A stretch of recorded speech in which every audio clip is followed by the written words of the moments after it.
ಈ Chennai hospital ಇಳಿದ್ಮೇಲೆ wheel chair ತಗೊಂಡ್ ಬಂದ್ರು. ಸೊ ವೀಲ್ ಚೇರ್ ಕೂತ್ಕೊಳ್ಳಿ ಸ್ವಾಮೀಜಿ ಅಂದ್ರೆ ಕೂರಲ್ಲ ಅಂದ್ರು.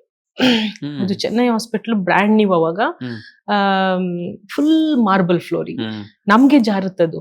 ಸ್ವಾಮೀಜಿ ಪಾದಕೆ ಬೇರೆ ಹಾಕೊಂಡಿದ್ದಾರೆ. ಆಯ್ತು ಅಂತ ಪಾದಕಿನ ಕೈಲಿ ಈಸ್ಕೊಂಡೆ, ಪಾದಕಿನ 2 ಕೈಲಿ ಇಟ್ಕೊಂಡೆ. ಅವ್ರ ವೀಲ್ ಚೇರ್ ಅವ್ರ ಹಿಂದಿಂದ ಇಂಚ್ ತಳ್ಕೊಂಡು ಹೋಗಿದೀನಿ, ಇನ್ ಕೇಸ್ ಸ್ವಲ್ಪ ಕೂತ್ಕೊಳ್ಳಿ ಅಂತ. ಪೂರ್ತಿ ನಡಿತೀನಿ ಅಂತ ಹಠ ಮಾಡಿದ್ರು.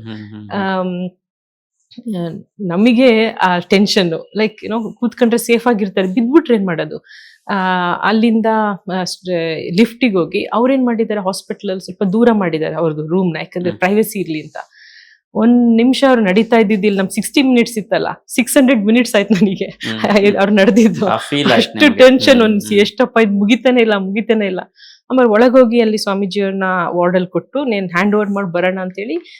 ಹ್ಯಾಂಡ್ ಓವರ್ ಮಾಡಕ್ ಮೊದ್ಲು ನಾವೆಲ್ಲ ಅಬ್ಸರ್ವೇಷನ್ ಮಾಡ್ಬೇಕು, ಒಂದು ವೈಟಲ್ಸ್ ಅಂತ, ಹಾರ್ಟ್ ರೇಟ್, ಬ್ಲಡ್ ಪ್ರೆಷರ್ ಎಲ್ಲ ಕರೆಕ್ಟ್ ಆಗಿದೆಯಾ ಅಂತ ನಾವು ಅವ್ರಿಗೆ ಹ್ಯಾಂಡ್ ಓವರ್ ಕೊಡ್ಬೇಕಲ್ಲ, ನಾವ್ ಯಾವ ಇದ್ರಲ್ಲಿ ಕೊಟ್ವಿ ಕಂಡೀಷನ್ ಅಲ್ಲಿ ಅಂತ.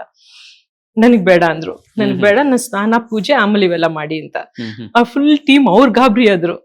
ಏನು ಪೂಜೆ ಸ್ನಾನ ಲೈಕ್ ಆಫ್ಟರ್ ಏವಿಯೇಷನ್ ಒಂದ್ ಜರ್ನಿ ಆದ್ಮೇಲೆ 111 ವರ್ಷದಲ್ಲಿ ಹೀಗೆ ಪೂಜೆ ಸ್ನಾನ ಮಾಡ್ತಾರ ಅಂತ ನಾವೊಂದು ಈ ಕಾಂಡ್ ಓವರ್ ರೂಲಿಮ್ ಅಂತೇಳಿ ಅವರಿಗೆ ಸ್ನಾನ ಪೂಜೆ ಮಾಡತ್ತ ನಾವೆಲ್ಲ ಹಿಂಗೆ ವೆಯ್ಟ್ ಮಾಡಿ ಅವ್ರಿಗೆ ಅಡ್ಮಿಟ್ ಮಾಡಿ ಬಂದಿದ್ವಿ.